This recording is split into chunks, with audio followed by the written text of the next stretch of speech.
भिड़ गई भाई दोनों टीम, दी ओजी ब्लड लाइन और न्यू ब्लड लाइन। जी हाँ दोस्तों, क्या ही जबरदस्त ब्रॉल देखने को मिलता है भाई आज इनके बीच में। और हाथ तो भाई न्यू ब्लड लाइन का ना 5th मेंबर भी रिवील हो चुका है, जो कि कोई और नहीं बल्कि ब्रॉन्सन रीड थे। जी हाँ दोस्तों, जिन्होंने आते भाई पूरी तबाही बचा दी थी शो में। तो दोस्तों वीडियो में आप बने रहिएगा, अभी हम इसके बारे में आपसे डिटेल में बात करते हैं। पहले हम बात करते हैं शो की स्टार्टिंग से, जिसकी शुरुआत दोस्तों दी अमेरिकन नाइटमेयर कोडी रोड से होती है और रिएक्शन इनको काफी तगड़ा मिल रहा था। आज तो भाई कोडी रोड ना काफी गुस्से में दिख रहे थे कि केविन ओवेंस को लेकर कि इन्होंने अब अपनी लिमिट पार कर दी है। और इसी के बाद दोस्तों ये इनको रिंग में कॉल आउट करते हैं, बल्कि दोस्तों इनके दो बार बुलाने पर भी ये नहीं आते हैं और इनके जगह पर निक एल्डिस की एंट्री होती है। और इनका कहना है कि कोडी रोड जैसे आप गुस्से में हो ना केविन ओवेंस को लेकर, वैसे भाई मैं भी हूँ, लेकिन इस वक्त सिचुएशन दूसरी है और इसी वजह से पाइल ड्राइवर मूव को इस कंपनी में बैन है। तो भाई डब्ल्यू तो कुछ ज्यादा इस मूव को सेल कर रही है कि इसी मूव की वजह से रैंडी ऑर्टन की ये हालत हो गई है और ये नहीं चाहते कि लाइन क्रॉस हो। और ये जब तक ये इंटरनली चीजों को हैंडल नहीं कर लेते ना, तब तक वो केविन ओवेंस को यहाँ पर नहीं ला सकते।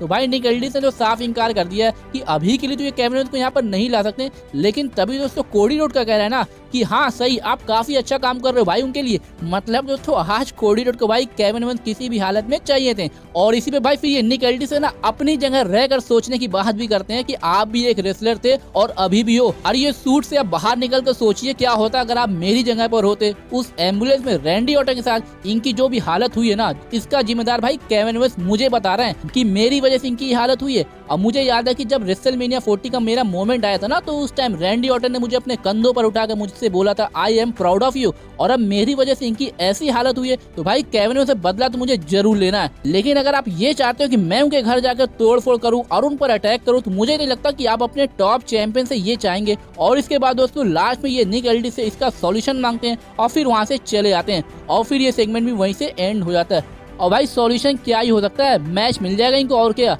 तो भाई अब जाकर ना कोडी रोड की स्टोरी लाइन में इंटरेस्ट आ रहा है, वरना भाई की इस फ्रेंडशिप वाली राइवलरी में ना जरा सा भी किसी का इंटरेस्ट नहीं था। लेकिन दोस्तों ऐसा लग रहा ना कि इनकी इस राइवलरी भाई अब मजा आने वाला है इसको देखने में। खैर दोस्तों उसके बाद बैक स्टेज ना हमको दी ओजी ब्लड लाइन को दिखाया था, जहाँ पर जिमी ऊसो का कहना है कि OTC is on the way और इनके आने के बाद हम चारों लोग मिलकर वार्स गेम की प्लानिंग करेंगे। लेकिन तभी दोस्तों जे ऊसो का कहना है कि हमें अभी ना 5th मेंबर की जरूरत है। लेकिन फिर दोस्तों सैमी ज़ैन का कहना है कि मुझे पता है भाई कोई बंदा है, उनसे उनको बात करना पड़ेगा।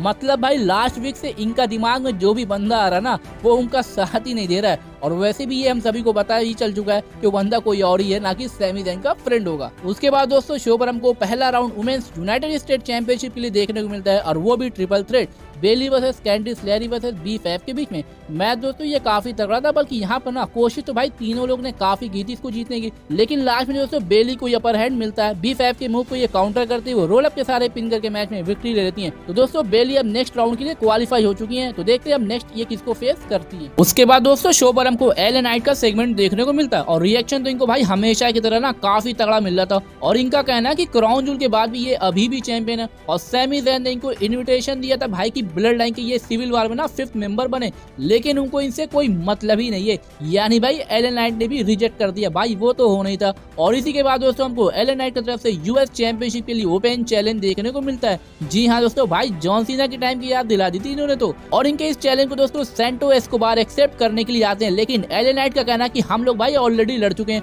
हमको बेटरों को मौका देना चाहिए। और फिर दोस्तों हमको इनके बीच यूनाइटेड स्टेट चैंपियनशिप के लिए मैच देखने को मिलता है। भाई मैच तो ये शानदार ही था और यहाँ पर विक्ट्री भी ना एलन नाइट को ही मिलती है। लास्ट में ये BFT लगाकर पिन करके मैच में विक्ट्री ले लेते हैं। लेकिन इसी के बाद दोस्तों हमको शॉकिंगली भाई नाकामुरा का रिटर्न देखने को मिलता है, जो कि एलन नाइट पर अटैक कर देते हैं।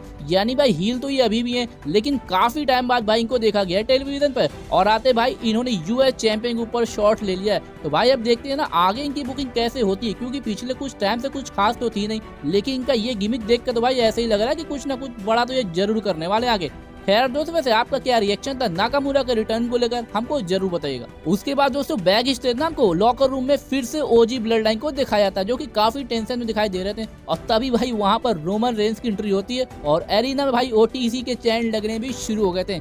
जहां पर दोस्तों सैमी ज़ैन का कहना है कि इन्होंने भाई लगभग रॉ और स्मैकडाउन सभी पर ट्राई किया, लेकिन कोई भी ब्लड लाइन का पार्ट नहीं होना चाहता है। और जे उसो का कहना है कि रोमन रेंस आपको कॉल करना ही होगा। और अब दोस्तों वो कौन है और किसके बारे में बात हो रही थी ना, वो तो आपको अभी शो ऑफ एयर होने से पहले पता चल जाएगा। और तभी दोस्तों सोलो सिकुआ की एंट्री भाई को डिस्ट्रैक्ट कर देती है और रोमन रेंस तो भाई ऐसे शॉक होते हैं जैसे क्या ही हो गया। इसके बाद भाई ये भी रिंग की तरफ बढ़ने लग जाते हैं और फिर रिंग में हमको सोलो सिकुआ के साथ टोंगा ब्रदर्स और जगह फाटू को दिखाया जाता है, जहां पर भाई सोलो सिकुआ जैसे एक्नॉलेज करवाते हैं ना कि तभी दोस्तों ओटीसी रोमन रेंस का थीम सॉन्ग बजता है और क्राउड भाई अपनी सीट से खड़े होकर ओटीसी के काफी तगड़े तगड़े चैंट लगाना शुरू भी कर दिया था। और इनके साथ साथ दी उसोस और सैमी जैन भी थे और ये देखकर तो भाई एकदम ओल्ड ब्लड लाइन की वाइब आ रही थी। मतलब भाई क्या ही फीलिंग थी इनको देखकर। और आज भाई किसी का भी ना बातचीत करने का मूड नहीं था, सभी वार के लिए रेडी थे। और इसके बाद तो भाई ये दोनों टीम के बीच में काफी तगड़ा ब्रॉल देखने को मिलता है। शुरू में तो भाई ओजी ब्लड लाइन का ही पल्ला भारी रहता है,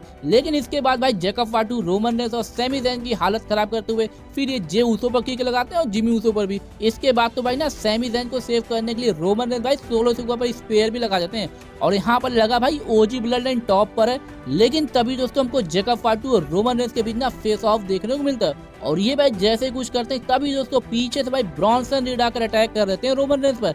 इसके बाद दोस्तों ओजी ब्लड लाइन आती भाई इनको सेव करने के लिए, लेकिन इनसे भी कुछ खास हो नहीं पाता है और ये लोग भाई डिस्ट्रॉय हो जाते हैं। भाई ब्रॉन्सन रीड और जैकब फाटू की तबाही के आगे कोई कहां ही टिकने वाला है। इसके बाद दोस्तों रिंग साइड पर टोंगा लोआ रोमन रेंस पर अटैक करने की कोशिश भी करते हैं, लेकिन तभी भाई रोमन रेंस ना फायर हो जाते हैं। इसके बाद तो भाई एक एक करके सभी के ऊपर सुपरमैन पंच भी लगाते हैं, लेकिन जैसे ही स्पेयर की तैयारी करते हैं ना कि तभी दोस्तों पीछे से सोलो सिकुआ आकर भाई के ऊपर समूहन स्पाइक लगा जाते हैं और फिर जैकब फाटू तरफ से मून सॉल्ट भी आता है। फिर लास्ट में ब्रॉन्सन रीड तरफ से सुनामी भी। यानी भाई आज फिर से नंबर्स गेम की वजह से ना न्यू ब्लड लाइन ओजी ब्लड लाइन पर भारी पड़ती है। और इसके बाद दोस्तों फिर जे उसो रोमन रेंस से बोलते हैं कि आपको कॉल लगाना ही पड़ेगा। और अब दोस्तों ऐसा लग रहा है ना कि फाइनली अब हमको सेथ रॉलिंस देखने को मिल ही जाएंगे। जी हाँ दोस्तों, मैं बोलना तो नहीं चाह रहा था, लेकिन अब सारी चीजें एकदम साफ भी हो चुकी है और अब सेथ रॉलिंस को रोमन रेंस ही कन्विंस कर सकते हैं भाई।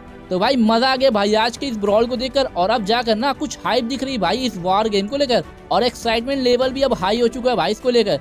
खैर दोस्तों, वैसे आपका इस पर क्या रिएक्शन था इस काफी तगड़े ब्रॉल को लेकर, हमको कमेंट सेक्शन में जरूर बताएगा। उसके बाद दोस्तों हमको केविन ओवेंस का एक वीडियो पैकेज दिखाया था जहां पर इनका कहना है कि निक एल्डी से इनको अभी कॉल आया था और नेक्स्ट वीक स्मैकडाउन पर इन्होंने इनको बुलाया, लेकिन केविन ओवेंस का कहना है कि वो कोडी रोड के लिए इनको बुलाए, लेकिन केविन ओवेंस कोडी रोड के लिए नहीं जाने वाले, ये अपने लिए वहां पर आएंगे। जी हाँ दोस्तों, नेक्स्ट वीक अब हमको केविन ओवेंस स्मैकडाउन पर दिखने वाले और इनका कोडी रोड के साथ फेस ऑफ वाला सेगमेंट भी ऑफिशियल हो चुका है। तो भाई अब देखते हैं वहां पर ये दोनों लोग भाई क्या बवाल मचाते हैं, क्योंकि भाई ये केविन ओवेंस ना कोई नॉर्मल केविन ओवेंस नहीं है, ये अब सिर्फ अपने लिए काम करते हैं और इसके लिए कुछ भी कर सकते हैं। और अब ये क्या करेंगे ना वो तो अब नेक्स्ट वीक स्मैकडाउन पर ही क्लियर होगा।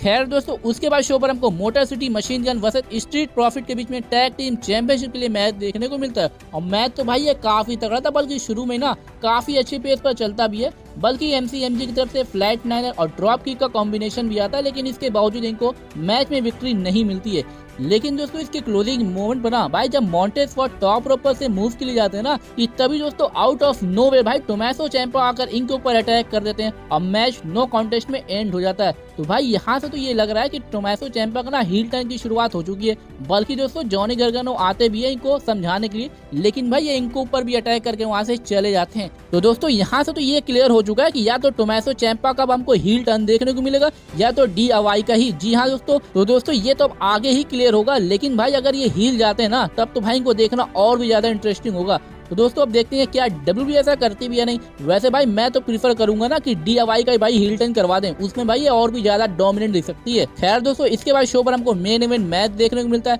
नाया जैक्स वर्सेस नियोमी के बीच में WWE वुमेन्स चैंपियनशिप के लिए। और भाई ये वाला मैच तो आप जाकर खुद ही देख लीजिएगा, वुमेन्स डिवीजन का ना ये काफी तगड़ा मैच था। यहाँ पर दोस्तों काफी क्लोज फॉल भी देखने को मिलता है और कुछ कुछ तो मोमेंट ऐसे थे ना मानो जैसे भाई टाइटल चेंज हो ही जाएगा इस बार। बल्कि दोस्तों मैच में ट्रिफनी का इंटरफेरेंस भी देखने को मिलता है, लेकिन बेली को हैंडल कर लेती है। और मैच में दोस्तों नियोमी की तरफ से टॉप रोप पर से भाई मून सॉल्ट भी आता है, लेकिन यहाँ पर हमको शॉकिंगली नाया जैक्स की तरफ से किक आउट देखने को मिलता है। और तभी दोस्तों कैंडिस लेरी ना बेली पर भाई अटैक करके ना नियोमी का भाई ध्यान भटका देती हैं और इसी का फायदा दोस्तों नाया जैक्स को मिलता है और ये इन पर मिड रोप पर से पहले समोन ड्रॉप लगाती हैं और फिर एनालाइटर लगा के पिन करके मैच में विक्ट्री ले लेती हैं और अपनी चैंपियनशिप को सक्सेसफुली रिटेन भी। तो दोस्तों नियोमी तो भाई इसको जीतते हुए रह गई और वैसे भी अभी नाया जैक्स को काफी स्ट्रॉन्ग दिखाया जा रहा है, तो इतनी जल्दी इनसे टाइटल लेना ना सही नहीं था।